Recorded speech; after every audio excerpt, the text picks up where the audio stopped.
Madden 24 Ultimate Team has been leaked and it looks interesting. And I don't know why I'm talking like that. Let me just speak normally for the rest of the video.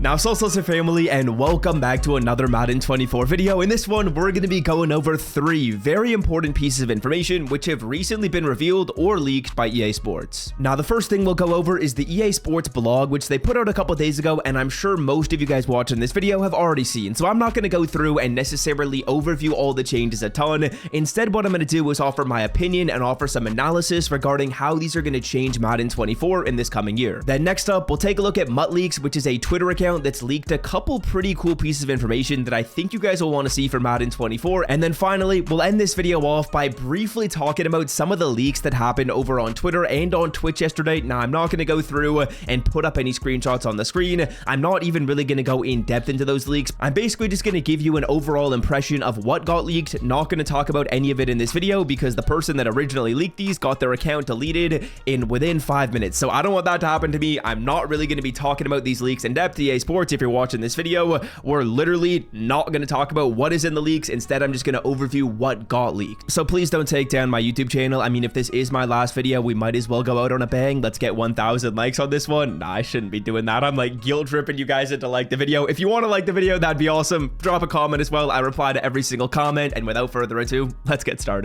All right, so the first thing to talk about right here is this blog that EA Sports put out a couple of days ago. I think it was actually 1 day ago. It's the Madden 24 Ultimate Team deep dive right here. We're going to jump into the deep end. We're not going into the shallow end, fellas. Let's talk about all the changes to Madden Ultimate Team. And honestly, this blog right here was disappointing. We'll talk about why. We'll talk about what's inside. Let's get started. Okay, so let's briefly go through what the changes are. Firstly, there is a live event hub that EA Sports added. This doesn't really change anything. As you guys can see, this is a screenshot of what that's going to look like, and it basically just kind of shows you all the different areas of Madden Ultimate Team: objectives, challenges, sets, store, catalog. This isn't really a major change to the game. This is more of just like a quality of life thing. Next up, there's revamped onboarding, which again isn't really going to affect us a whole ton. This is basically just for people who don't know how to play Madden Ultimate Team, so that doesn't really change the game for you guys watching this video, because all of you guys who watch this video watch my YouTube channel as well, so you probably know what to do in Ultimate Team and you know some of the more in-depth strategies. This won't really help us. Then next up, again, another change which I'm not a huge fan of. As you guys can tell, I'm not a huge fan of a lot of these changes. It feels like a lot of them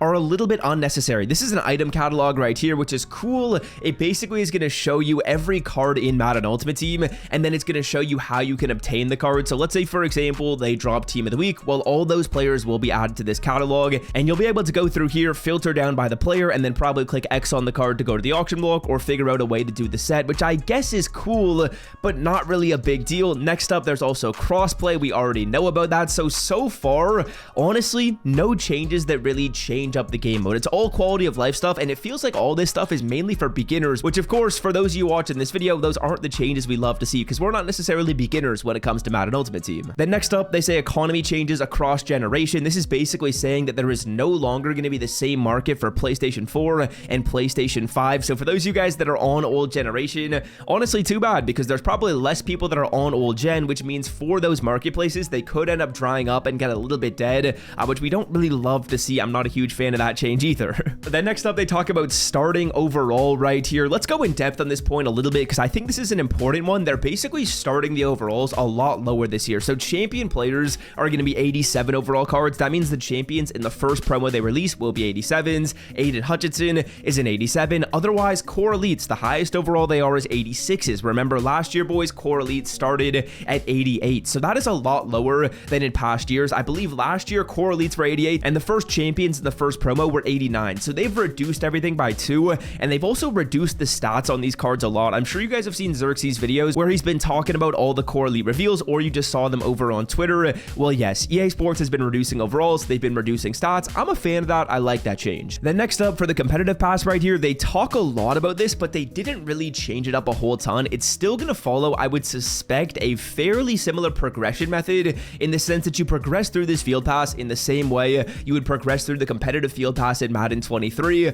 but the cards are a little bit different. It looks like right here, there's going to be 2 players you can earn return in the competitive pass, which already got leaked. Those were leaked by Mutt Leaks, fellas, and I believe that was George Pickens as well as AJ Terrell. And also another cool and important note right here is the fact that, as you guys can see, if you're one of the first 1,000 users to pick up a card from the competitive field pass, that card will be auctionable, so you can sell that player off. Otherwise, if you're not one of the first 1,000 users, the player will be BND. I think that's a good change because, you know what, why not add some freshness, actually allow these cards to be auctionable as well. And it looks like these players right here in the competitive pass will be some of the best players in the game, so I think the comp pass will be an important aspect of Madden Ultimate Team. Okay, now the only other major change that I see right here is going to be with champion sets, fellas, and this is very, very interesting. So when you're doing a set in this game and you're doing a promo specific set, let's say for example we were doing one of the players in the first promo in Madden Ultimate Team, which right here looks like it's going to be Ultimate Preseason. Let's say for example there's an Ultimate Preseason champion, and to do a set like that in Madden 23 you would usually have to put in like 84 and 85 overall Ultimate Preseason players. Well, that's not going to be the case. This year it doesn't matter what promo of cards you're putting into a set, it just needs to be the correct overall. Alrighty boys, next up let's talk about the field pass right here. This was leaked by Mutt Leaks, and I believe this was leaked by that guy on Twitch over as well. That was kind of crazy.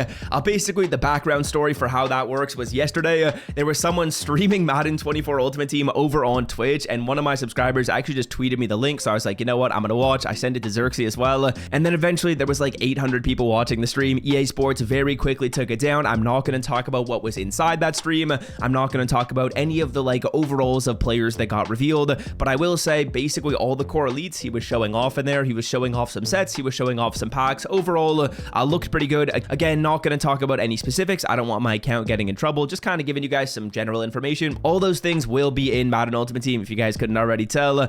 Next up right here though, let's talk about the field pass rewards, and there's a few things I want to talk about. You guys will see some of the packs in here, like a max fantasy pack. There's some players like 86 DeAndre Hopkins, 83 DeAndre Swift, but ultimately the main thing I want to highlight is it looks like the master player will be Jalen Ramsey. As you guys can see, there's a bunch of Jalen Ramsey tokens throughout this field pass, so that's probably going to be our first master player. I'm a fan of that. That looks pretty cool. And also another thing to note right here is it looks like this 85 Reggie White shouldn't be too difficult to earn. Like level 21 probably won't be too far in the future, so you should be picking up that 85 Reggie White. You should be getting 86 DeAndre Hopkins, and in my opinion I would suspect Jalen Ramsey will probably be like an 88 or an 89 overall player, so that's going to be pretty awesome when you get enough tokens to get him there. And yeah, we'll also just kind of look through some of the packs. There's a max fantasy pack, that sounds pretty cool. There's a star elite pack, there's a playmaker pack, so definitely a bunch of changes right here when it comes to the packs in game. I'm a fan of that. I like that they're being creative. I like they're changing up the packs. A Triumph Elite, so it looks like EA went through here and did change up the packs a fairly significant amount. I'm a fan of that. And yeah, you guys can kind of sift through this if you want to. Not going to talk about it too much more. You can look at some of the rewards. Ultimately, it does look fairly similar to Madden 23, but I hope the level up system is a little bit different just so we get some uniqueness, so we get some freshness. We of course don't know about that quite yet though. Okay, now next up, and this is actually some very important information regarding abilities in Madden 24. We're just going through everything in today's video, fellas. This right here, I'll read it off to you guys. It says Madden 24 brings massive changes to abilities. In the past, many ability override mechanics gave a guaranteed effect. So basically what this means is, let's say for example you had deep out elite and you threw like a deep corner route, or you threw any route to the sidelines that was 25 yards or more. Well, every single time your player would get his feet down. Same thing would go with some of the knockout abilities on defense. If you had like a mid-zone KO, for example,